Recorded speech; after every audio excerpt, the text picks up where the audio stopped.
राधा स्वामी दयाल की दया, राधा स्वामी सहाय, राधा स्वामी। प्यारे सत्संगी भाइयों बहनों, जितने भी आप उपस्थित हुए हो, शांति से बैठ के सत्संग का लाभ उठाएं। इंसान को सर्वोत्तम माना गया है और वो उसने सिद्ध करके भी दिखाया। कोरोना ने अपना दम दिखाने में कोई कमी नहीं छोड़ी, लेकिन हम इंसानों ने भी डट के वो मुकाबला किया है कि उसको मुंह की खानी पड़ी और जो कुछ वो करना चाहता था वैसा नहीं हो पाया। हाँ, इतना ज़रूर हुआ कि उसके लिए हमारी परीक्षा हुई, हमारे संयम की परीक्षा हुई, धैर्य की परीक्षा हुई, हमारे संघर्ष की परीक्षा हुई और उसमें हमने सिद्ध करके दिखाया कि इंसान जो चाहे वो कर सकता है। भक्ति कोई अलग से चीज़ नहीं है। भक्ति में भी इंसान को मानसिक रूप से ऐसा श्रद्धा से जोड़ा जाता है, उसकी सोई हुई शक्ति को जगाया जाता है, उसके विश्वास को सुदृढ़ किया जाता है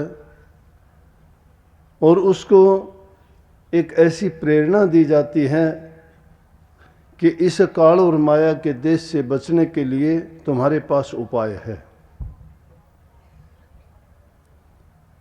और वो उपाय क्या है कि प्रभु की शरण में जाने के बाद सभी बीमारियों से, सभी समस्याओं से, सभी जितनी भी आपदाएं हैं उनसे निजात पा सकते हैं। वो ही एक ऐसी शक्ति है जो सब चीज़ों का इलाज करती है। प्रकृति ने वही खेल दिखाया। हम में से भी एक ही तरह के इंसान नहीं हैं। ऐसे लोग भी हैं जिनको प्रभु की शक्ति पे, प्रभु पे विश्वास नहीं है, यकीन नहीं है। वो नास्तिकता के रास्ते पे चलते हैं। वो कहते हैं कि ये तो कुदरत में ऐसे ही चलता रहता है, ये किसी की बस की बात नहीं है। ये सब कुछ जो हो रहा है वो अपने आप हो रहा है, लेकिन ऐसा सोचना उन लोगों की भूल है। लेकिन जो लोग प्रभु में विश्वास करते हैं वो इस बात को बेखूबी जानते भी हैं, मानते भी हैं और इसीलिए वो दुष्कर्मों से, पाप कर्मों से और बुरा करने से बचते रहते हैं, क्योंकि वो जानते हैं कि कोई शक्ति है जो इन सब चीज़ों को देखती है, संभालती है और जो जैसा कर्म करता है उसके कर्म के विधान के अनुसार उसको वैसी ही जगह और वैसा ही उसका प्रतिफल उसको मिलता है। ये मौसम, ये महीना इतना अच्छा था, अच्छा होता भी है विशेष रूप से हमारे देश के लिए, जिसमें 70-75% किसान हैं। किसान आषाढ़ी की फसल को काटते हैं बैसाखी के त्यौहार को मना के। खेतों में अन्न से भरे हुए खेतों को देखता है, इसकी मेहनत का फल है, उसको देख के इसको बड़ा आनंद और खुशी मिलती है। ये उसके परिश्रम का फल है, लेकिन जो परिश्रम करता है उसका फल उसको, इंसान को अच्छा मिलता है, तो उसको देख के जो प्रसन्नता होती है वो कहीं नहीं जा सकती। और उसी खुशी में इस बैसाखी के त्यौहार को विशेष रूप से अपने पंजाब में मनाते थे।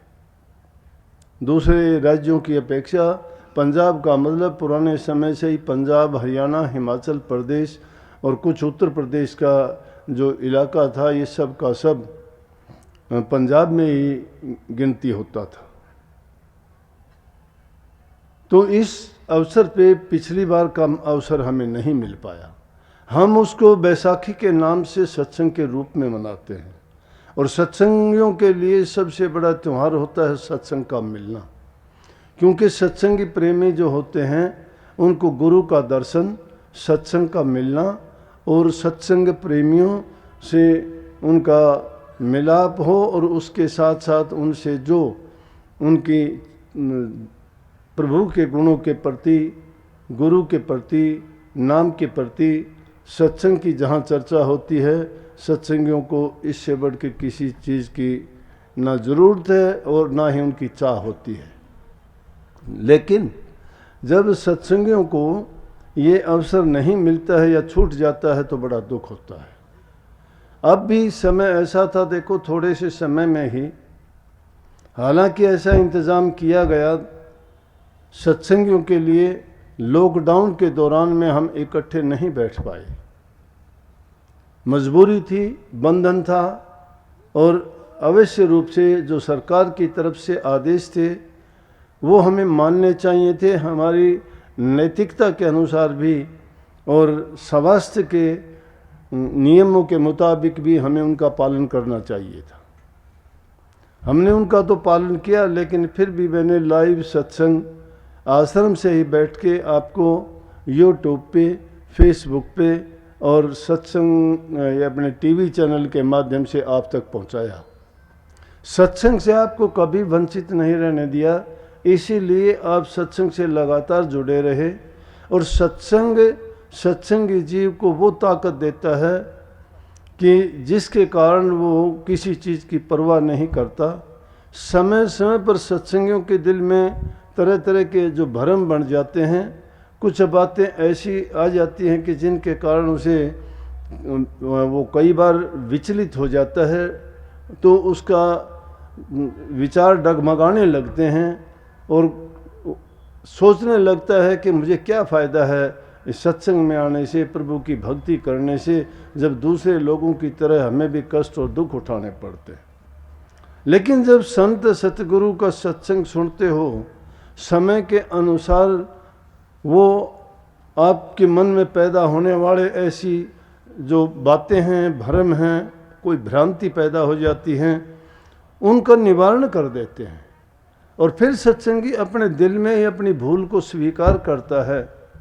इसीलिए गुरुओं की महिमा और वक्त गुरु की महिमा गाई गई है कि वक्त के गुरु वक्त वक्त पर, वक्त के अनुसार, परिस्थितियों के अनुसार और हमारी ज़रूरत के मुताबिक हमें जो हिदायत सत्संग के माध्यम से देते रहते हैं, उनसे हमारे मन को ताकत मिलती है, भटकाव से बच जाते हैं और हमें जो मन में भ्रम पैदा होते हैं उनका सहज में ही निवारण कर देते हैं।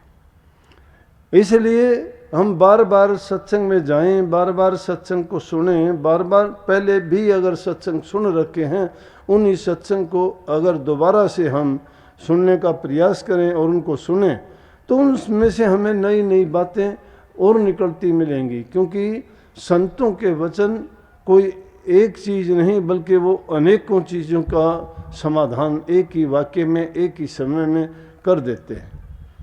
और उनको एक समय में जब सुनते हैं तो एक मतलब के लिए एक मतलब हल होता है, दूसरी बार सुनते हैं तो दूसरा भी उसी में हल हो जाता है। वो चीज़ें ऐसी हैं क्योंकि संतों के वचन जीव के कल्याण के लिए, हित के लिए, भलाई के लिए और उसके पाप कर्मों का नाश करने के लिए हैं। इसीलिए संतों ने सत्य नाम का भेद दे के उनको सहारा दिया कि अपने मन की शक्ति को जागृत करो। सत्य नाम से जब लग जाते हैं और सत्य नाम में लग के अपने मन की शक्तियों को एकाग्र करते हैं, तो हमें भी पता लगता रहता है कि हमने क्या प्राप्त किया है, हमने अपने आप पर कितना काबू पाया है।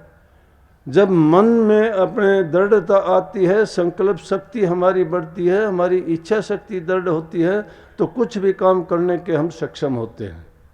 लेकिन क्या होता है कि जब अकेले होते हैं या दुनियादारी के जैसे लोगों में बैठते हैं, उनकी संगत और सोबत के कारण जैसे उनके ख्यालात और विचार है वो हम पर बड़ा असर डालते हैं।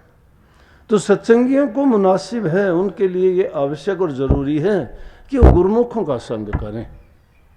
गुरुमुखों के पास अगर बैठोगे तो उनकी हालत क्या होगी कि जब किसी गुरुमुख के पास बैठोगे वो सत्संग की बात करेंगे, गुरु दर्शन की बात करेंगे, नाम की चर्चा और महिमा के बारे में बात करेंगे, तो उससे हमारा क्या होगा कि हम उनके और हमारे विचार मिलने से हमें एक दूसरे को सहारा भी मिलता है, आपसी प्रेम भी बढ़ता है, गुरु के प्रति आस्था हमारी बढ़ती है। लेकिन अगर गुरुमुख दुनियादारी के लोगों का संग करता है, मनमुखों के साथ बैठता है, तो उनके पास तो उसको वही बातें मिलेंगी। लेकिन गुरुमुख अगर मिलता है तो तुम्हारी विश्वास को और निश्चय को दृढ़ करता है। नेक कर्म करने से ही इंसान भक्ति की ओर बढ़ सकता है। जिसके मन में दया नहीं है, जिसके दिल में प्रेम नहीं है, जो सेवा भाव को नहीं जानता है, वो दीन गरीब के दुख को नहीं समझता है, वो किसी ज़रूरतमंद की कोई सेवा नहीं कर सकता है, उसकी सहायता नहीं कर सकता है। चाहे वो कैसी भी, कितनी भी भक्ति करो, कितना भी वो नाम को जपो, कितना गुरु गुरु करो, कितना सत्संगों में जाओ, उसका मैं कहता हूँ उसके पल्ले कुछ नहीं होता। जब तक ये ज़रूरी चीज़ें हैं, ये चीज़ें जिस इंसान के दिल में हैं, मैं वो सहज भाव से सब कुछ प्राप्त कर लेता है। किस प्रकार से? जैसे एक छोटी सी बात बताऊंगा, उसके माध्यम से आपको अच्छी तरह समझ में आएगी कि एक बार हज करने के लिए एक काफ़ी लोगों का संग जा रहा था, और वो उस ज़माने में पैदल जाने का था। मक्का मदीना लोग जाते हैं हज करने के लिए, और जो हज करके आता उसको हाजी कहते हैं। तो उस ज़माने में ऐसे साधन नहीं थे, तो एक समूह लोगों का जाने लगा, सब इकट्ठे आपस में एक दूसरे को जानते थे, एक ही जगह से थे, जब चलते जा रहे थे। लेकिन सब किस काम के लिए जा रहे थे? उनकी आस्था कितनी दृढ़ थी कि कितने कष्ट उठा के ज़िंदगी में कभी मौका मिलता था, कभी रास्ते का खर्च उनको मुश्किल से जोड़ पाते थे, साधन इतने संपन्न नहीं थे, तो मुश्किल से कभी उनका जब ऐसा अवसर मिलता था तो लोग अपने ऊंचे भाग मानते थे कि मुझे हज करने का अवसर मिला, वो सबको नहीं मिलता था। आज तो बड़ा सुलभ है, लोग रेल से, कारों से, हवाई जहाज़ों से जल्दी पहुंच जाते हैं, ना उनको खाने पीने की कोई दिक्कत तकलीफ़ होती है, और वो भी आसानी से हज करके। लेकिन उस ज़माने में ये साधन नहीं थे, और जब ये चीज़ें नहीं थी तो आदमी की सभी परीक्षाएं उसमें हो जाती थी। धैर्य उसमें देखा जाता था, तप उसमें देखा जाता था, साधना उसमें देखी जाती थी, उनके संकल्प का उसमें पता लगता था, उनकी आस्था का पता लगता था। जिनकी आस्था दृढ़ होती है, कितनी भी तकलीफ़ क्यों ना हो। जो डगमग होते हैं, जिनकी आस्था दृढ़ नहीं होती, वो तो बदलते हुए देर नहीं लगते, वो तो आज यहाँ कल और कहीं मिलेंगे। आज सत्संग में, कल देखोगे कहीं शराब के ठेके पर खड़े मिलेंगे। आज कुछ है, कल को कुछ मिलेंगे, क्योंकि उनका दृढ़ विश्वास नहीं है। और जिसका विश्वास आ गया, विश्वास में सब कुछ है, संकल्प में सब कुछ है। इंसान के विचार पवित्र और शुद्ध होने चाहिए, दया उसके दिल में होनी चाहिए। जो दूसरों पर दया करता है, समझो प्रभु को प्रसन्न कर लेता है। जो दूसरे की सहायता करता है, समझो वो खुद की सहायता करता है। कबीर साहब ने कहा, कबीर नवे सो और कोर पर को, नवे न कोई घायल तराजू तोलिए, नवे सुभारी होए। हम अगर किसी दूसरे की सहायता करते, दूसरे के नहीं अपनी करते हैं। अगर किसी को बंदगी करते, उसको नहीं करते, हम खुद को करते हैं। अगर किसी से प्यार करते हो तुम, तो तुम उससे प्यार नहीं करते, तुम उससे प्यार अपने से करवाते हो। जो इंसान किसी को कुछ देता नहीं है, उसको बदले में क्या मिलेगा? अगर किसी को जो तुम दोगे तो आपको भी वही मिलेगा। किसी को नफरत देते हो, नफरत मिलेगी, प्यार देते हो, प्यार मिलेगा। ये जीवन सुधार की बातें हैं। पहले इंसान अपने आप को सुधार ले, अपनी बुराइयों से निजात पाए, बुराइयों को निकाल दे के करके, गिनती करके। जब बुराइयां विद्यमान हैं हम में और हम भक्ति की तरफ चलते हैं, बातें बनाते हैं कि मैं ध्यान करता हूँ, मैं सुमन करता हूँ, मैं अभ्यास करता हूँ, हमारा बैठक गुरु द्रोहियों के पास है, हमारी बैठक संसारी लोगों के बीच है जो शराब कबाब खाते पीते हैं, जुआ खेलते हैं, गंदे मंदे कर्म करते हैं, चोरी ठगी, इन बातों में जो रत रहते हैं, उनका और हमारा मेल क्या। लेकिन हमारा क्या है? हमारा तो उल्टा काम है। सत्संगियों से हेल मेल नहीं, जग जीवन संग रखता प्रीत। सत्संगियों से तो मुंह फुला के रहते हैं कि वो क्या है, वो क्या है।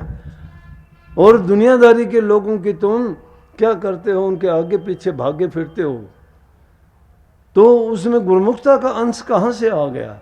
कहाँ से उसको भक्ति मिलेगी? कहाँ से वो ये कहेगा कि मैं ध्यान करता हूँ? कहाँ से उसकी मन की शुद्धता और पवित्रता होगी? संतों के सत्संग में तो जीव की घड़त होती है और बिना घड़त के कुछ मिला नहीं करता। सोना अगर सुनार के पास जाता है, कैसा भी हो, उसको घड़ के, उसको गर्म करके भट्टी में तपा के ही तो उसको कीमत देता है, उसके गहने बना देता है। बिना उसके घड़त के, बिना उसके उसमें जलाए उसको क्या मिला? ये लकड़ी जब तक बढ़ई के पास नहीं थी तो ये टूटा फूटा एक जंगल का पेड़ था, लेकिन उसके पास गया, उसने इसको छील के काट के और इतना सुंदर बना दिया कि इसको कीमत दे दी। कितनी सुंदर हुई, लेकिन ये लकड़ी उसी समय शिकायत करती कि मेरे साथ ऐसा क्यों मुझे काटा जा रहा है। लेकिन उसको ये नहीं पता था तेरा क्या होगा। लेकिन ये जीव की भी संत सतगुरु इसी प्रकार से घड़त करता है, सत्संगों के माध्यम से, उनको वचन के द्वारा, उपदेश के द्वारा और कई बार प्रकट रूप में उनके सामने ही उनको कह के समझाने का यत्न करते हैं। बुद्धिमान इंसान दूसरे की कही बात को भी अपने ऊपर मान के अगर उसमें कमी होती है तो सुधारने की कोशिश करता है, और जो मूर्ख लोग होते हैं वो दूसरों पर टालते रहते हैं। जो इंसान खुद सुधार चाहता है वो अपने आप को जांचे, अपने आप को परखे कि कभी सतगुरु ने जो बात कही वो मेरे ऊपर तो नहीं कही, क्या ये कमी मेरे अंदर तो नहीं है? अगर है तो मैं इन कमियों को क्यों नहीं निकालता? अगर नहीं निकालता हूँ तो गुरु के वचन की पालना कहाँ है? अगर गुरु की पालना नहीं करती तो मेरी भक्ति कैसे बनेगी? इसलिए गुरु की पूजा बताई गई, कहा कि प्रथम पूजा गुरु की है, प्रथम सीढ़ी है गुरु भक्ति। गुरु भक्ति को प्रथम सीढ़ी का नाम दिया गया कि गुरु की बात को मानो। गुरु की बात गुरु के हित की नहीं है, गुरु का उसमें कोई लाभ नहीं है। गुरु किसके हित की बात करता है? शिष्य के हित की बात करता है, उसके जीवन के सुधार की बात करता है, उसके कल्याण उद्धार की बात करता है, उसके खोटे कर्मों को काटने की बात करता है और उसके जन्म मरण के बंधनों से मुक्ति दिलाता है। लेकिन फिर भी हम में ये कमी रहती है, हम सोचते हैं कि गुरु ने ये बात क्यों कही मुझे। अरे जब ये बात बर्दाश्त नहीं करते, इसका मतलब जब हमारे कमी के ऊपर चोट की जाती है तो हमें उसकी तकलीफ होती है। ये नहीं सोचते कि कितने लोगों को ये चीज़ तेरी तकलीफ देती होगी। हमें वो कहने मात्र से ही जो चीज़ तकलीफ देती है, हमने तो अनेकों को उसी तरीके से, उसी ढंग से, उन्हीं बातों से कितनी तकलीफ़ें दी होंगी। इसलिए दूसरे पर कुछ करने से पहले इंसान अपने बारे में जांच ले कि मैंने जो कहा किया और जो कर रहा हूँ वो कितना सही है। अगर मेरे प्रति भी ऐसा हो तो क्या मैं बर्दाश्त करूँगा? लेकिन ये नहीं, मैं बात तो ये कहना चाहता था कि सच्ची भक्ति तो दया में है, दया में है, करुणा में है, प्यार में है, सेवा में है। सेवा कहीं दूर जाने की जरूरत नहीं, घर से ही सभी चीज़ें सीखता है इंसान। और जो घर में करता है वह समाज में जाके भी करेगा। लेकिन जिसको घर में कुछ ऐसा मिला नहीं, सीखा नहीं, उन जिसको हम संस्कार कहते हैं, जिनको हम अच्छी शिक्षा कहते हैं, और वो अच्छी शिक्षा और संस्कार हमें परिवार से भी मिला करते हैं, कुछ प्रारब्ध कर्म के हुआ करते हैं, और कुछ हम स्वयं से भी अपनी बुद्धि से उनको देख के अपने अंदर अच्छे गुणों को लाने का प्रयास करते हैं, और करने से भी हमें बहुत लाभ मिलता है, हम उसका सुधार कर लेते हैं। तो जब वो हज को जा रहे थे, चलते चलते जब उनकी जो ग्रुप था, वो संघ था, वो एक जगह पर आराम करने के लिए रुका, तो वहाँ क्या देखा कि एक पेड़ पे कोई एक आदमी था, पेड़ को काट रहा था। ऊपर से कोई शाखा को काटते हुए ऊपर से ही वो पेड़ से गिर गया और उसकी बेचारे की टांग टूट गई। सब के सब लोगों ने उसको देखा, उन्होंने वो खाना वाना बनाया, खाना खा के सब चलते रहे। वो दर्द से बड़ा कर्रा रहा था और उसकी कोई सहायता करने वाला नहीं था। लेकिन उसी संघ में से एक बुजुर्ग आदमी था, उसने देखा और देख के वो सब चलने लगे। उससे भी बोले चलो आप भी कैसे बैठे रह गए? कहने लगे कि देखो एक इंसान इस तरह से तड़पता है, उसको छोड़ के हम सब कैसे जा सकते हैं? इसकी मदद करने वाला कोई नहीं है। यहाँ जंगल है, दूर दराज तक कुछ ना इसका खाने का इंतज़ाम, ना पीने का इंतज़ाम, कौन इसको संभालेगा? इसकी क्या हालत होगी? सब कहने लगे कि मुश्किल से आपको समय मिला है हज करने का, ये अवसर बार बार नहीं मिलता, आप अगर नहीं चलोगे तो ये अवसर चला जाएगा, अकेले रहोगे तो भटक जाओगे और आप जिस काम के निकले थे वो काम नहीं कर पाओगे। चलो आप इसको छोड़ो, सब ये तो अपने कर्म के अनुसार होता है। कहने लगे कि मेरा मन जो है मुझे इजाज़त नहीं देता, मुझे हज का मौका आगे मिले या ना मिले मैं इसको छोड़ के नहीं जाऊँगा। वो गुस्से में आके कहने लगे तेरी अपनी तू जान दे, सोच ले, फिर तो हमसे भी बिछड़ जाएगा, नहीं मिल पाएगा, ना ही तुझे हज करने का मौका मिलेगा फिर, और मिलेगा तो क्या पता कब मिलेगा, जब तक तू जिंदा रहेगा या नहीं रहेगा। बोला तेरी उम्र भी काफ़ी हो गई, इतने दिन तक इंतज़ार किया। बोला चाहे कुछ भी आप मुझे कहो, कैसा भी कहो, मेरा मन जब नहीं मानता है मैं इसको इस हालत में छोड़ के नहीं जा सकता। उसने क्या किया, उसको उठा के लेके शहर में गया, वहाँ डॉक्टर वैद्य से उसको दिखाया, दवाई दिलाई, खाने पीने का इंतज़ाम किया, जो उसके पास पैसे थे वो भी सारे खर्च हो गए। सब कुछ उसकी सेवा करते और लेकिन उसको खुशी किस बात की हुई कि वो इंसान ठीक हो गया। जो उसको पीड़ा थी वो पीड़ा से उसको आराम मिला और उसका इलाज करवाने के बाद में वो अपने घर के लिए चल दिया। लेकिन जब वही लोग हज करके वापस आ रहे थे और वापस आते वक्त उसी जगह पे उनको याद था, क्योंकि ठिकाने होते थे उन ज़मानों में कि भाई फलानी जगह हम रुके थे, इस बार भी वहीं रुकेंगे, वहाँ ठीक जगह है, विश्राम करने की जगह है, पेड़ों की छाया है।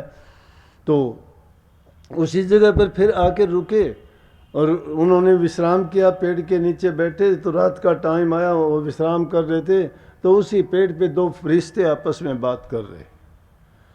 फरिश्ते जैसे हम कोई देव कह देते हैं, कोई देव कहो, देवता कहो, या उनको अपने उर्दू भाषा में फरिश्ता कह देते हैं। तो दो फरिश्ते आपस में वहाँ बात कर रहे थे। एक फरिश्ता दूसरे से कहने लगा कि भाई इस बार तो हज करने के लिए बहुत लोग गए। दूसरा कहने लगा हाँ गए, बहुत गए। कहने लगा तो सबसे अच्छा हज किसका था उनमें से? दूसरा कहने लगा कहाँ हज था, सब ऐसे ही थे, और तो एक ही हज सबसे उत्तम था और वही माना गया है। वही मालिक के दरबार में तो, खुदा के दरबार में तो उसकी हज कबूल हुई है। बोला कि वो कौन है? बोला इसी पेड़ के नीचे एक आदमी जब वो गिर गया था और उसकी जो मदद करने वाला आदमी था उसकी मरहम पट्टी करवाई, उसकी सेवा सरूपा की, उसके पैसे थे उसने सब कुछ उस पर लगा दिए और उस इंसान को जो ठीक किया तो खुदा अल्लाह ताला उस पर बड़े खुश हुए और खुश होके उन्होंने उनकी हज को कबूल किया। तो एक ही हाजी ऐसा था कि जिसकी हज मानी गई है, बाकी तो यूं ही उन तकलीफ़ उठाई और बेकार गए और आए। कहने का मतलब ये है कि दुनिया हम रोज़ाना का जो कर्म तो करते हैं, लेकिन उस कर्म में हमें यही नहीं पता कि हमने जो कर्म किया है वो क्या किया है। अरे पुण्य की जगह तो हम पाप कर बैठते हैं। जहाँ हमें सेवा करनी चाहिए वहाँ सेवा नहीं, किसी का दिल दुखाते हैं किसी भी प्रकार से, चाहे वो वचन से दुखाते हैं, चाहे उसको हम शारीरिक रूप से दुख देते हैं, चाहे उसको और किसी तरीके से, अगर किसी को भी किसी प्रकार से हमने कोई पीड़ा दी है, दुख दी है, या उसको हमें हानि पहुंचाई है, तो समझो कि हमने अपने ऊपर एक नया पाप का भार और धर लिया। लेकिन अगर किसी ऐसा है कि किसी गरीब की, किसी दुखी की हमने मदद की है, तो उस समय में हमने दो काम किए हैं। एक तो हमने अच्छा करने की आदत डाल ली है और दूसरी किसी इंसान की सेवा करके उससे उसके मन को खुश करके उससे जो अच्छे वचन, उसका आशीर्वाद और उसके मन से निकली हुई हमारे प्रति जो अच्छी भावना और अच्छे वचन हैं वो हमारे सब दुख और तकलीफ़ों को दूर कर देते हैं। इसीलिए खुदा के दरबार में उस इंसान की नेकी के किए हुए कामों की गिनती होती है। जो पाप कर्म किए जाते हैं वो तो सज़ा का डबल हकदार है। यहाँ दुनियादारी में तो रहते हुए दुनिया का कानून उसको सज़ा देता है और यहाँ से जाने के बाद भी पीछा नहीं छूटता, फिर उसको यमलोक में यम दूतों के द्वारा सज़ा दी जाती है और इस जीव को वापस नरक भोगने के बाद इस काल और माया के देश में भेज दिया जाता है। परंतु इंसान की बुद्धि ऐसी है, ये सोचते हैं कि क्या किसी ने ऐसा देखा है? अरे जिसने देखा है वो हमें बताता समझाता है, क्या हम उसकी मानते हैं? जब जिस चीज़ को हम देखते नहीं, जानते नहीं, उस चीज़ को हम मानने से इनकार कर देते हैं कि ना ये कुछ नहीं है ऐसा। लेकिन ये सोचना चाहिए कि बिना नियम के, बिना अनुशासन के, बिना कानून के कोई चीज़ यहाँ भी नहीं चलती है। छोटी सी छोटी चीज़ भी यहाँ कानून से बंधी हुई है, नियम से बंधी हुई है। ये प्रकृति भी सारी उस नियम के आधार पर चलती है। तो हर चीज़ का वहाँ लेखा रखा जाता है। यहाँ मन मर्जी के काम कर्म करने की जो आज़ादी दी गई है, उस आज़ादी में हम खयानत करते हैं। हमें जो परमात्मा की तरफ से अमानत मिली थी, उसमें खयानत क्या कर देते हैं कि उन्होंने ये अवसर दिया था इंसान का चोला कि इस अवसर को पाके, गुरु भक्ति करके, गुरु को खोज के, सत्संग सुन के और नाम की दीक्षा लेके अपने जीवन को इन पाप कर्मों से बचा लेना, कर्म के कर्ज को उतार के वापस उस प्रभु के चरणों में पहुंच जाना, जहां जाने के बाद में फिर वापस नहीं आना जाना पड़ता। दुनिया में अगर देखोगे तो कबीर साहब वाली बात है। कबीर साहब कहते हैं, मैं जानूं मैं दुखी दुख सभाई जोग, ऊंचे चढ़ के देखिया तो घर घर यही आग। कि घर घर में यही आग लगी हुई है, यहाँ सुखी कोई नहीं है। जिसको देखोगे दुखी है, लेकिन सुखी है। सुखी कौन है? संतों का दास सुखी है, जिसने अपनी इच्छाओं को काबू कर लिया है, जो गुरु के बताए नियमों पर चलता है, जिसके दिल में प्रेम है, जिसके दिल में नाम है। नाम उसके ही दिल में ठहर सकता है जो प्रेम करता है। प्रेम वही करेगा जो सेवा करता है। सेवा और प्रेम दोनों ऐसे हैं जैसे पक्षी की दो पाँख। दोनों पर जब होते हैं तभी पक्षी उड़ सकता, एक नहीं तो नहीं उड़ सकता। इसलिए ये प्रेमा भक्ति है। संतों की हमारे ऊपर कितनी कृपा इस युग में हुई कि उन्होंने कहा कि तुम्हारे लिए ही ये रास्ता खोजा गया है कि गृहस्थ में रहते हुए, अपने गृहस्थ नियम को निभाते हुए, अपने सभी कामों को करते हुए, उसी में से समय निकाल के प्रभु भक्ति अगर करोगे और अपने जीवन में नेक कमाई करोगे, नेक कर्म करोगे, दया धर्म को अपनाओगे तो तुम्हारा जीवन सफल हो जाएगा। नहीं तो नानक साहब की वाणी में आता है, जब तब संयम धर्म न कमाया, साध संग न करी हरि राया, कह नानक हम नीच ही कर्मा, शरण पड़े की राखो शर्मा। कि हमने ना जप किया, ना तप किया, ना कोई धर्म कमाया। जप करने का मतलब किसी नाम को हमने याद ही नहीं किया, नाम का पता ही नहीं था किस नाम से प्रभु को याद किया जाए। ना ही कोई तप किया। तप करने का मतलब यह है कि उस नाम को लेके उसको अभ्यास नहीं किया, साधन नहीं किया। तप का मतलब ये नहीं कि अग्नि में जला के बैठ जाना। हाँ, ये क्रियाएं हैं। लौकिक भक्ति के काफ़ी तरीके ऐसे हैं। कोई योग के द्वारा, कोई तप के द्वारा, कोई तीर्थों में खुश है, कोई यज्ञ हवन को अपनाता है, लेकिन वो अलग कोई ज्ञान मार्ग से उसको प्राप्त करना चाहता है। लेकिन सबसे आसान तरीका जो संतों ने बताया है वो सूरज शब्द का योग है। आत्मा को परमात्मा से मिलाने का तरीका यही सबसे आसान है। घर में रहते हुए किसी चीज़ को हमने त्यागना नहीं, छोड़ना नहीं। ज़रूरत के मुताबिक सब चीज़ों को भोगो। लेकिन अगर इस रास्ते में प्रभु की भक्ति और जाते वक्त हमारी कोई मदद करता है, वो हमारा है। लेकिन उसमें अगर कोई बाधा करता है तो वो हमारा नहीं है, वो हमारा दुश्मन है। चाहे वो हमारा भाई भी क्यों ना हो, चाहे वो हमारा बाप भी क्यों ना हो, चाहे हमारी माँ बहन भी क्यों ना हो। जो प्रभु से मिलने के रास्ते में बाधा पैदा करता है वो हमारा मित्र नहीं है, हमारा अपना नहीं है। और उसको छोड़ने में भी देरी नहीं करनी चाहिए। शास्त्रों में ऐसे लेख हैं, और जिन्होंने ऐसा किया उन्होंने छोड़ दिया। विभीषण ने रावण को छोड़ दिया, क्योंकि रावण प्रभु का भगत नहीं था। विभीषण को भी प्रभु की भक्ति करने से रोकता था, उसको छोड़ के चल दिया। भरत ने अपनी माँ को त्याग दिया, बोला कि तूने रामचंद्र जी से मुझे अलग करवा दिया, तुमने लालच में आके मेरे लिए तो अयोध्या की गद्दी मांग ली, और मेरे बड़े भाई को तुमने जंगल का वनवास दिवा दिया। आप मेरी माँ थोड़ी हो, आप तो मेरी दुश्मन हो। राम तो मेरे आराध्य हैं, मेरे पूजनीय हैं, मेरे आदरणीय हैं, मैं तो उनके चरणों की धूल हूँ, मुझे नहीं चाहिए ये राजगद्दी। इसलिए जो माँ तुम्हें प्रभु से अलग करती है, उस माँ को त्यागने में भी दोष नहीं है। अगर कोई गुरु तुम्हें ऐसी बातें सिखाता है, उस गुरु को भी छोड़ देना चाहिए, उस गुरु के पास भी नहीं। जो तुम्हारे प्रभु मिलने के लिए तुम्हारी मदद करता है, तुम्हारी सहायता करता है, उसको हमें अपनाना चाहिए और वही हमारा है। जो भी ये सारी की सारी चीज़ कौन सी हैं, ये इंसान के जीवन को खराब करने वाली और बाधा डालने वाली है। चाहे वो पुत्र के रूप में है, चाहे गुरु शिष्य के रूप में है, चाहे माँ बेटे के रूप में है, चाहे वो नौकर और स्वामी के रूप में है। अगर कोई भी इनमें से हमारा हितकारी नहीं है, जो हमारे प्रभु की भक्ति करने में हमारी मदद नहीं करता है और बाधा बनता है, तो उसको छोड़ देने में कोई दोष नहीं है। इसलिए हमारा अपना वो है तो हमारा अपना वो कौन, इसलिए गुरु को सबसे बड़ा हितकारी मानो। गुरु तो समय समय पर हमें यही बात तो चेताते हैं कि भाई प्रभु की भक्ति कर, अच्छी बातों को अपना, इंसानों की सेवा कर, तन से मन से धन से अपने आप को समर्पित करके गुरु के, अपने जितना तेरे से बनता है मन वचन और कर्म से किसी को दुख ना दे, सबके लिए सेवा कर, सबसे प्यार कर। ये प्रभु की बनाई हुई जितने भी मूर्तियां हैं उनको अगर खुश करता है तो समझो कि हमने प्रभु को खुश किया है।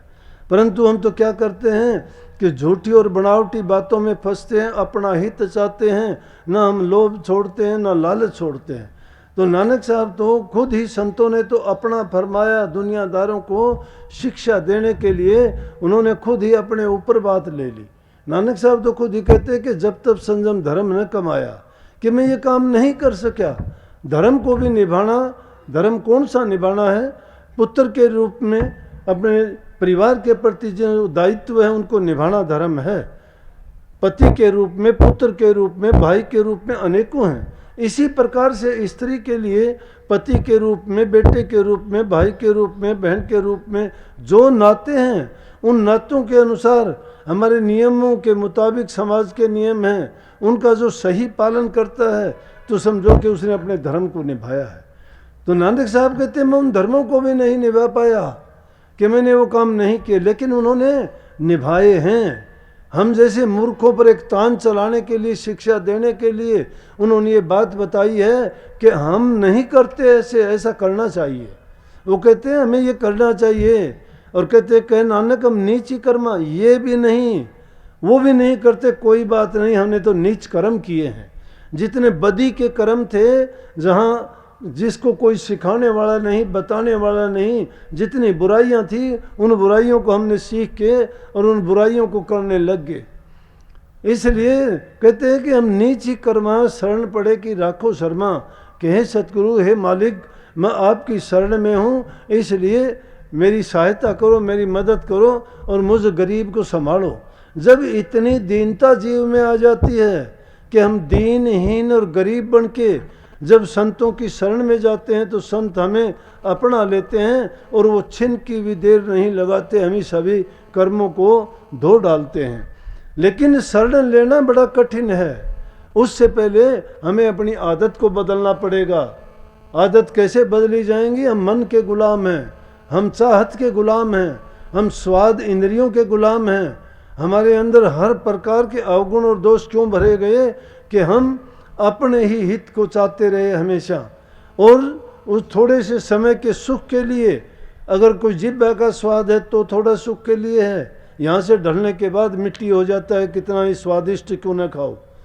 या दूसरे भी जितने भी चीज़ें हैं वो सब की सब चीज़ें हमने क्या की कि सब की सब हमने ये स्वाद के लिए, अपने आनंद के लिए, अपने सुख के लिए उन भोग्य पदार्थों को भोग के उसके बदले में जो चीज़ बर्बाद की उसको हम समझ नहीं पाए कि इसके बदले में हमने क्या खो दिया।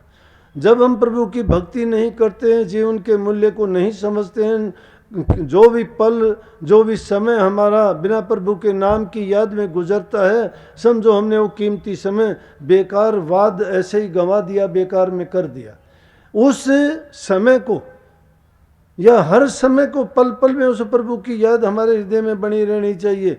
जिसको कबीर साहब ने कही है कि उसको तो माथे से उतरने ही नहीं देना चाहिए, कि थोड़ी सी भी अगर वो भूल हम में पड़ी तो उसी समय हम पाप कर्मों में जाके गिर जाएंगे। तो उसको क्या कहा? गुरु कहा। गुरु को हम ज्ञान क्यों कहते हैं? हम कहते हैं कि गुरु नाम समझ का है, ज्ञान का है। तो ज्ञान क्या है कि वो ज्ञान अगर गुरु की दी हुई शिक्षा हमारे माथे पे रहती है, हमारे दिल में रहती है, तो हम भटकते नहीं हैं। याद आ जाती है कि गुरु ने हमें पाबंदी लगाई है कि हमें ये नहीं करना चाहिए, लेकिन हम भूल जाते हैं। जब ऐसी भूल पड़ती है तो समझो कि हमने अपने आप को ही बर्बाद कर लिया, अपने पैरों में खुद कुल्हाड़ी मार ली हमने। इंसान अपना बुरा खुद करता है और अपना ही बुरा करके वो खुश भी होता है, सोचता है कि मैंने बहुत अच्छा काम किया है, लेकिन उसको परिणाम का नहीं पता। तो इसलिए अगर तुम दूसरे का अहित करते हो, चोरी करते हो, ठगी करते हो, बेईमानियाँ करते हो, किसी की निंदा करते हो, चुगली करते हो, तो तुम क्या करते हो? तुम अपने आप में जहर भरते हो, अपने हृदय में ऐसी फसल को उगाते हो कि जिसका फल कभी भी अच्छा और मीठा नहीं हो सकता। उसमें वो अग्नि पैदा होती है जो तुम्हें ही भस्म और बर्बाद करती है, कभी सुखी नहीं रहने देती। समता का बीज अगर हृदय में बो लेते हो, क्योंकि तुझ में राम, मुझ में राम, सब में राम समाया, सबसे कर लो प्रीत, जगत में कोई नहीं पराया। पराया कौन है यहाँ पे? सभी उसी की तो हम संतान हैं, सब में वही चीज तो वास करती है, उसी के सहारे सब हैं। लेकिन दुश्मनी क्यों? ये प्रतिस्पर्धा क्यों? अपने अपने लालच के लिए, अपने स्वार्थ के लिए, अपने हित के लिए, अपने लोभ के लिए हम दूसरे लोगों का अहित करते हैं, लेकिन उसका परिणाम जो बनता है वो हमें भोगना पड़ता है, बहुत बुरा होता है। इसलिए इंसान अगर ये चेत ले कि जो मैं करता हूँ ऐसा अगर मेरे प्रति भी होता तो मुझे भी दुख होता, तो किसी का दिल दुखाना सबसे बुरी बात है। किसी का दिल ना दुखाओ, दिल हम दुखाने से वो हमें बद दुआ देगा, वो बद दुआ बर्बाद करके रख देगी। इसलिए हमें चाहिए कि प्रभु के नाम का सुमरण करना।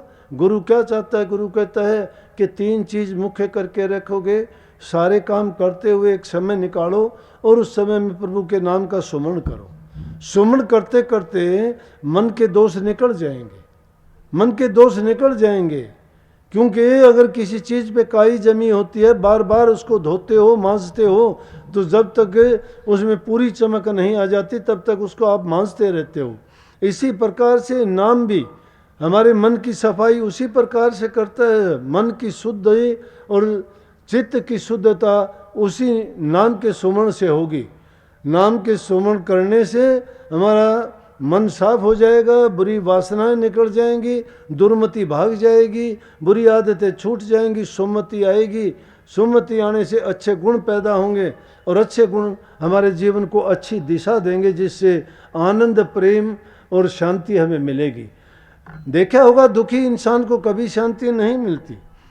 उसको तो जिस हालत में, जिस अवस्था में, चाहे निद्रा में हो, चाहे सौपन में हो, चाहे सुषुप्ति की हालत में, उसको वही बदी के काम, बुराई की चीज़ें, पाप कर्म याद आते रहते, क्योंकि उसने अपने जीवन को वैसा ही बना लिया है। तो अपने जीवन को अच्छा बनाओ। कभी भी ये ना सोचो, प्रभु पर यकीन और विश्वास रखो कि मालिक जो करता है वो हमेशा अच्छा और सही करता है। लेकिन जिस दिन आप ये समझ जाओगे, दुख दे सुख दे गीत गाते हो, दुख दे दाता सुख दे दाता तेरी मर्जी, कहते हो कि चाहे दाता सुख दे चाहे दुख दे। अरे दाता ना तो सुख देता है ना दुख देता है। इंसान अपना कर्म खुद करके अपना कर्म बना लेता है। दुख के कर्म करके दुख का भोगी बनता है, सुख के कर्म करके सुख का भोगी बनता है। जो दूसरे को दुख देता है वो अपना सोच लो कि तूने तेरे लिए ऐसा बीज बो लिया, तू दुखी होगा एक दिन, लेकिन उसके लिए इंतज़ार करनी पड़ेगी। उस मालिक पर यकीन और विश्वास रखो, वो कभी गलत नहीं करता, बड़ा न्यायकारी है। वो बड़ा न्यायकारी है, जो करता है सही करता है, उसको हम मौज कहते हैं। उसकी मौज में, और उसको अपने सिख ग्रंथों में लिखा है कि हुक्म, उसके हुक्म में चलना, उसकी मौज में रहना, उसकी आज्ञा का पालन करना, जैसे हालात गुजरते हैं उसी में प्रसन्न रहना, ये समझो कि एक सच्चे गुरुमुख की, सच्चे भक्त की, सच्चे परमार्थी की निशानी है। जो परमार्थ के रास्ते पे चलता है वो कभी इन चीज़ों में ये खोज नहीं करता कि क्यों, कैसे, क्या हुआ, क्यों हुआ ऐसा। जिन्होंने किया उनको ऐसा प्रमाण मिला। एक गुरु के 2 शिष्य थे, उनमें से एक उसके पास आया, लेकिन उसकी हमेशा ये बात बनी रहती मन में, उसको ये भ्रम संख्याएं पैदा हो, ये चीज़ ऐसी क्यों है, ये चीज़ क्यों है। तो ऐसी थी, गुरु ने सोचा ये नहीं मानेगा। उसको जब बात बात की भ्रांतियाँ होती थी, गुरुमुख के पास भेज दिया कि तू उस गांव में चला जा और उसके पास जाना, वो तेरे भ्रमों का निवारण कर देगा। उसके पास गया, वो कुछ दिन कहने लगा, भाई देखो बात सुन, जो मैं काम करूंगा उसमें तुझे ये कहने का, दखल देने की ज़रूरत नहीं है, तू मुझे ये ना कहना कि क्या किया, लेकिन उसके बाद में पूछ लेना जब कभी, लेकिन जब मैं कोई काम करूं उस काम के करने से पहले मुझे कुछ नहीं करना। उसको रहते हुए काफ़ी दिन हो गए, वो अपने काम में लगा रहा, वो उसको देखता, उसको काम कहता, वो कर देता।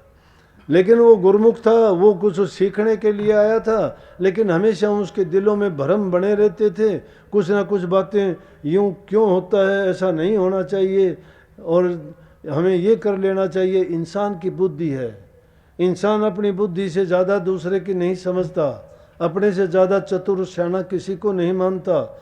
लेकिन संत मत की बात तो ये है कि शिष्य अपनी बुद्धि को अपने गुरु के अधीन कर दे, और गुरु जो आज्ञा और हुक्म देता है उसमें सवाल पैदा ना करे कि गुरु ने ऐसा क्यों कह दिया। गुरु ने जो हमारे हित के लिए बात सोची है, वो जो जानते हैं तभी हमें वो बात कही है करने के लिए। उनकी आज्ञा का पालन करना शिष्य का धर्म है। लेकिन अगर उसमें ये नज़र आता है कि गुरु का इसमें स्वार्थ है तो उस चीज़ को कभी ना मानो। लेकिन जब किसी गुरु का उसमें कोई स्वार्थ नहीं है और तुम्हारे लिए वो बात थोड़ी सी हो सकता है कठिन लगती हो, लेकिन उसको आजमा के देखोगे तो परिणाम उसको हमेशा अच्छा ही मिलेगा। गुरु ने उसके पास भेजा था, उसने उसको पाबंदी लगा दी कि मेरे से बात करने की ज़रूरत नहीं, उसके बाद बात करना, 1 महीने तक कोई बात नहीं करना। वो 1 महीने तक का उसको एक दिन बीच में करने लगा, ये ले और तू एक सफ़ेद कपड़ा बाज़ार से लेके आ, और लाके वो कपड़ा उसने कह दिया, ये कपड़े को रख दे। कपड़ा उसने रख दिया, उसकी हिम्मत नहीं हुई कि कपड़ा क्यों मंगवाया था, क्यों रख दिया, किस लिए, क्या करूं, क्या बात है, रखवा दिया। जब 1 महीने से टाइम ऊपर हो गया, उसके लड़के की शादी थी, शादी हुई, और शादी का दिन जब था, उससे शादी वाले दिन उसको हैजा हो गया, लड़के को हैजा हुआ, और उसको ऐसी वो उल्टियाँ और दस्त लगी कि थोड़ी देर के बाद में उसके प्राण छूट गए। उससे कहने लगे यहाँ आ, बोले वो कपड़ा लेके आ।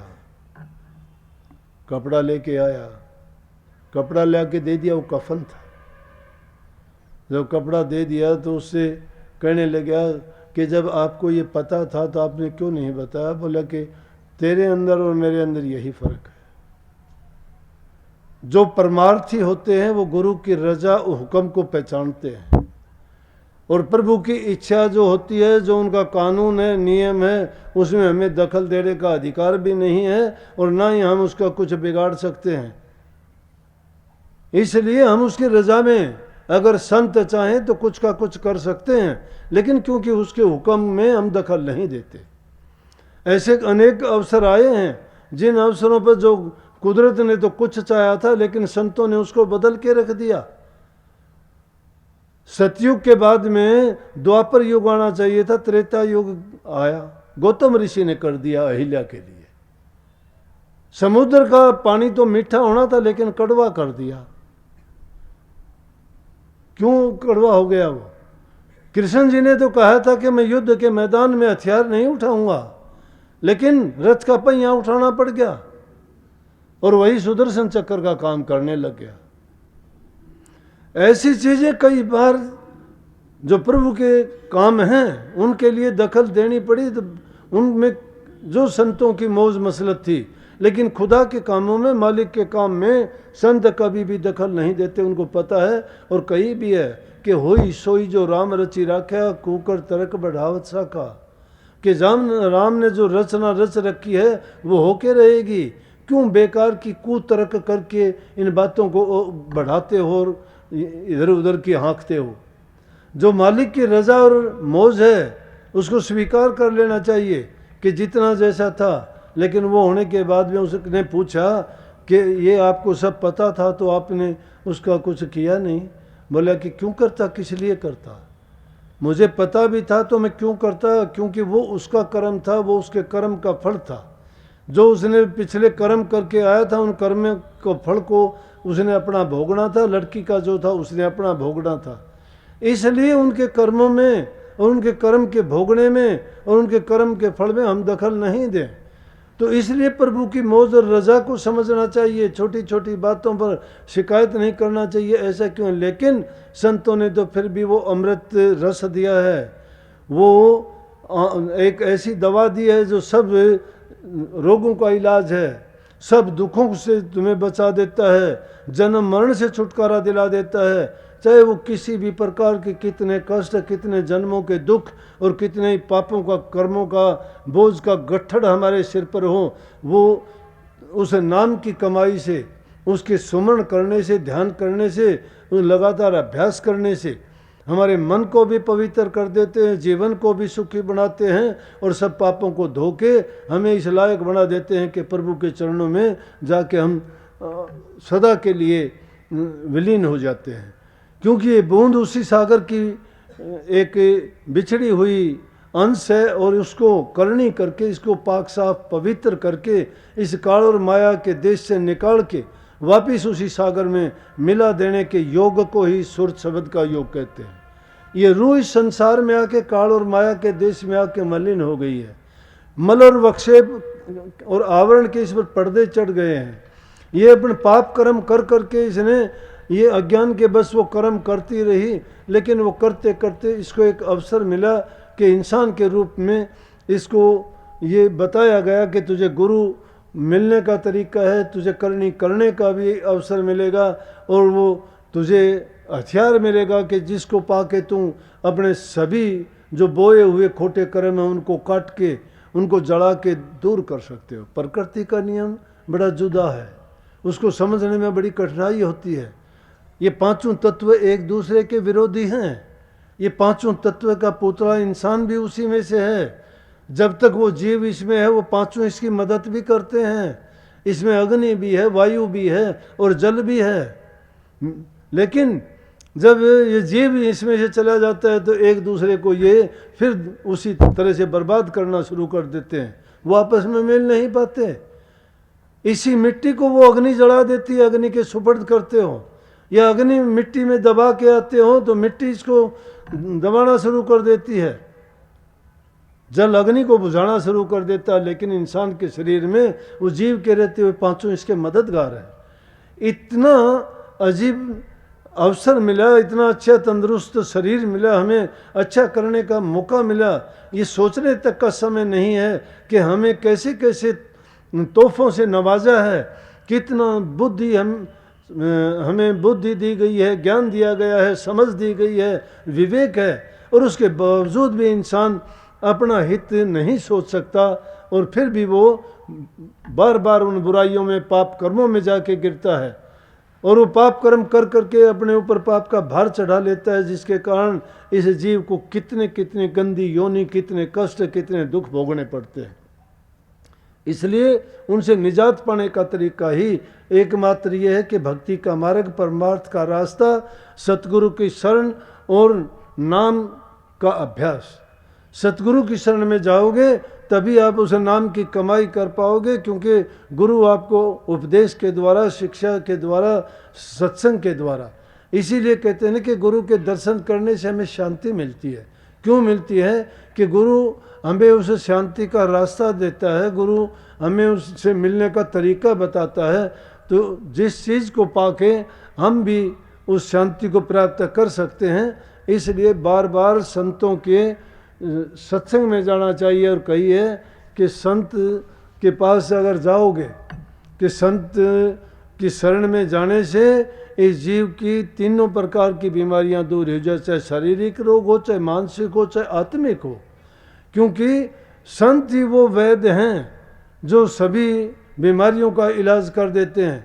इन बीमारियों का ना समझ लेना, कभी सिर में दर्द हो, बुखार में हो, चलो गुरु के पास। ये शरीर के रोग हैं, मौसम के बदलाव के कारण सबके शरीर में हो जाती है। किसी तत्व की कमजोरी हुई, थोड़ी बहुत कमोबेशी हुई, या वातावरण का बदलाव हुआ, उसके कारण शरीर का तापमान, उसके भिन्नता आते ही कोई ना कोई दिक्कत तकलीफ हो जाती है। लेकिन इसका मतलब ये नहीं है, हाँ उस समय में ये करो कि अपने एकांत में जाके एकाग्रचित होके अपने इष्ट को याद करो। गुरु का मतलब ये नहीं है कि गुरु तुम्हें दिनोद में बैठा ही मिलेगा या हंसी या इशार भिवानी में मिलेगा। गुरु तुम्हारे अंतर में बैठा हुआ है। उस गुरु को जानने का प्रयत्न करो, अंदर में प्रवेश करो। जब ये शरीर के 9 दरवाज़ों को बंद करके अंदर की तरफ जो ऊपर की तरफ चढ़ता है, दोनों आँखों के मध्य से सूक्ष्म नाड़ी के जरिए तुम ऊपर उन रूहानी मंडलों में जाओगे और नूरी गुरु जब तुम्हें वहाँ मिलेगा और तब तुम्हें उनके दर्शन होंगे तो तुम्हें यकीन आएगा कि जो गुरु बार हमें उपदेश करता था वो तो यहाँ भी मौजूद है, लेकिन उस गुरु को हम नहीं समझ पाए थे। परंतु समझते हैं जब तक देर हो चुकी होती है।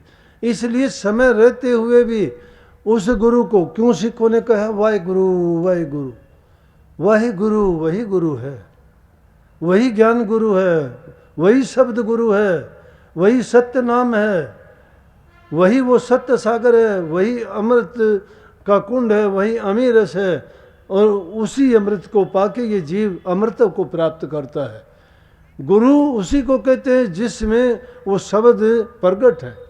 जिसमें शब्द प्रगट नहीं है, जिसने शब्द की कमाई नहीं की है, जिसने भक्ति नहीं की है, तो समझो कि उसके पल्ले कुछ नहीं है। उसका वचन भी आप पर काम नहीं करेगा, उसकी बातें आपको थोथी लगेंगी। और जिस गुरु के वचन में खिंचाव हो, आकर्षण हो, तुम्हारे मन के ऊपर सीधी चोट करता हो, तीर की भांति तुम्हारे अंदर से जो तुम्हें सालता हो और तुम्हें अपनी ओर खींचता हो, तो समझो कि गुरु ने नाम की कमाई की है और वही हमें अपनी ओर खींचता है। लेकिन हम तो बार बार कहते हैं कि गुरु ने बाण तो ज्ञान का मारा, लेकिन हम उससे बचते रहे, उसको मानते नहीं हैं। गुरु आज्ञा माने नहीं, गुरु ही लगावे दोष, उस पापी जीव को मोए न मिले मोक्ष। जो गुरु की आज्ञा का तो पालना ही करता, फिर गुरु को दोष देता, गुरु दोषी नहीं है।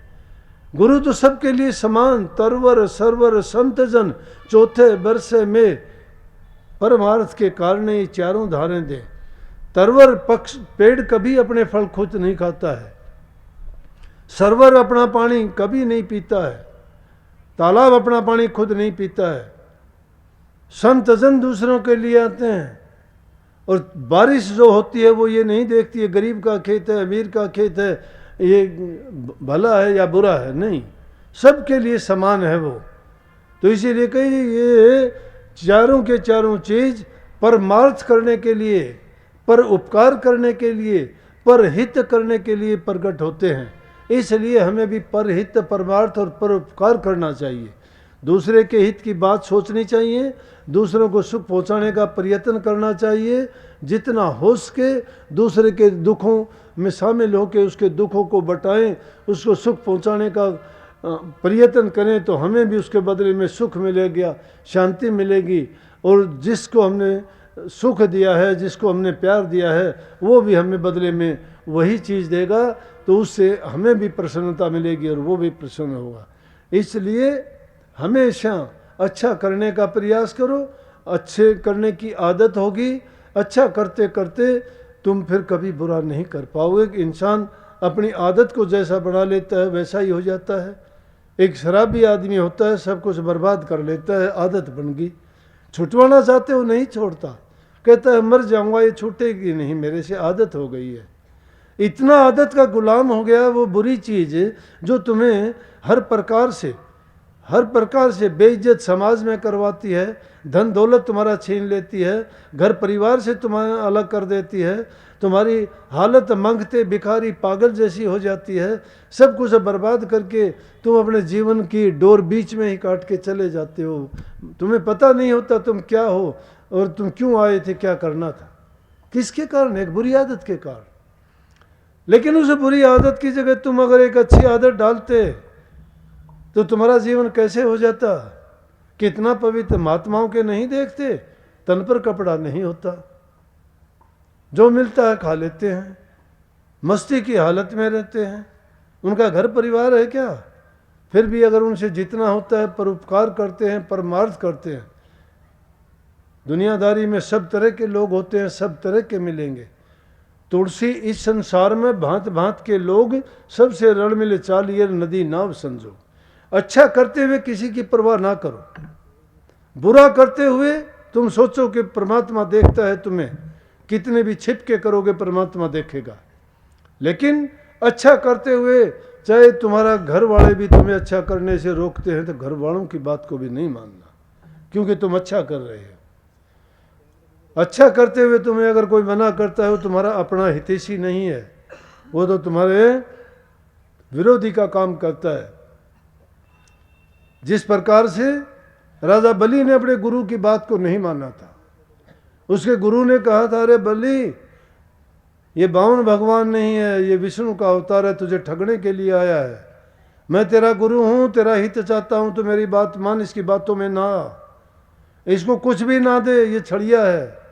कहने लगा इससे बढ़ के बात क्या होगी, अगर परमात्मा मेरे दर पे मांगने के लिए आए तो मैं उसको इनकार क्यों करूं। और इसमें तो चाहे आप मेरे गुरु हो, लेकिन क्योंकि मैं एक अच्छा काम करता हूं, अच्छा काम करने में चाहे मेरे सारे करे कराए यज्ञ भी बेकार क्यों ना चले जाएं, लेकिन इस बात में तो मैं आपकी बात को भी नहीं मानूंगा।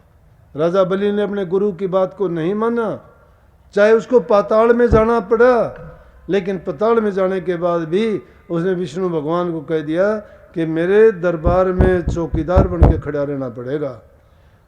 और वहाँ माता लक्ष्मी को मुश्किल होगी, विष्णु भगवान उसके दरबार बन के खड़ा रहा। लक्ष्मी इंतजार करती है, आए नहीं आए नहीं। नारद ने बताया आएगा क्या, राजा बलि का वो तो वचन से हार गया और वहाँ पे चौकीदार और पहरेदार बन के खड़ा है, गेट कीपर है वहाँ पे। जब लक्ष्मी गई है और वहाँ जाके राजा बलि से क्षमा मांगी है और जब विष्णु भगवान को वापस लेके आई है, तो अच्छा और नेक काम करते हुए अगर तुम्हें कोई मना करता है तो तुम्हारा कितना भी अपना और कितना भी क्यों न प्यारा हो, उसकी बात पर गौर नहीं करना। नेक काम करोगे, नेकी ही तुम्हें भक्ति की ओर लेके जाएगी। बदी चाहे तुम कितना भी नाम अभ्यास कर लेना, कितने गुरु के गीत गा लेना, गुरु तो तुम्हारे से खुश जब होगा तुम गुरुमुखों की बड़ाई करोगे। अगर तुमने गुरुमुखों की बुराई कर दी, सोच लेना कब्र खोद ली, कभी सुख नहीं पाओगे। गुरुमुखों की बुराई करने वाला, सुनने वाला और देखने वाला नरकगामी होता है। इस यहां रहते हुए भी नरक भोगता है वो, जीते जी। मैंने तो बहुत से देखे हैं ऐसे, और आपको भी बता देता हूं, गुरुमुखों की बुराई नहीं भूल के भी ना कर देना। बड़े से बड़ा पाप हो जाए उसकी माफी हो जाएगी, लेकिन गुरुमुख की बुराई करना तो गुरु की बुराई करना है, क्योंकि गुरु ने अपनी ताकत, अपनी शक्ति, अपना प्यार, अपना आशीर्वाद, अपना सब कुछ उसमें सौंप रखा है, और उसकी बुराई करना तो गुरु की बुराई करते हो।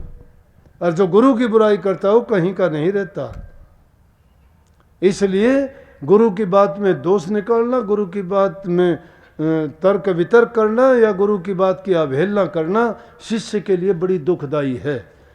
तो गुरुमुखों का संग करो, गुरुमुखों की बड़ाई करो, तो वो उसमें समझो कि गुरु की बड़ाई करते हो, नाम की बड़ाई करते हो, प्रभु की बड़ाई करते हो। ऐसे शिष्य का कभी अहित नहीं हो सकता। ऐसी करनी, ये करनी है। करनी कभी यूँ सोचते हो नाम की करनी नहीं, करनी नाम कर्म करने का है। करनी दोनों प्रकार की, बुरी भी करनी है, नेक करनी भी है। बुरी करनी को छोड़ के नेक करनी करो। नेक करनी जो करता है इंसान, उसको नेकी का फल अच्छा मिलेगा, लेकिन बुराई अगर करते हो तो तुम्हें हर प्रकार से वो बर्बाद करके रख देगी। यहाँ रहते हुए तो तुम्हें वैसे दुख होगा और वहाँ जाने के बाद नरकों का पर्चा कटेगा, कोई बचाने वाला नहीं मिलेगा। तो बहुत बहुत आपका शुक्रिया कि आपने हुक्म को माना। सोशल डिस्टेंस बना के रखना और मास्क लगा के रखा करो। सावधानी सबसे ज़रूरी है, उसमें कोई किसी की नहीं चलती। हाँ, ये है नियम जो बताए जाते हैं, चाहे वो सरकार बताती है, चाहे डॉक्टर्स की तरफ से, हेल्थ डिपार्टमेंट की तरफ से एडवाइजरी आती है, या मेरी तरफ से भी कोई बात जारी की जाती है, उन सब बातों को अपना के चलोगे तो बीमारी दूर दूर रहेगी, तुम्हारे पास नहीं फटकेगी। लेकिन अगर कोई इन बातों में नुक्ताचीनी करेगा और हेरा फेरी करेगा तो चपेट में आ जाएगा, ये बता दूं। सावधानी नहीं हटानी, सावधान रह के रहना है, तुम्हारा बाल भी बांका नहीं होगा। सबको बहुत बहुत आशीर्वाद। सतगुरु आप सब पर कृपा बरसाएंगे और सभी सुखी रहो।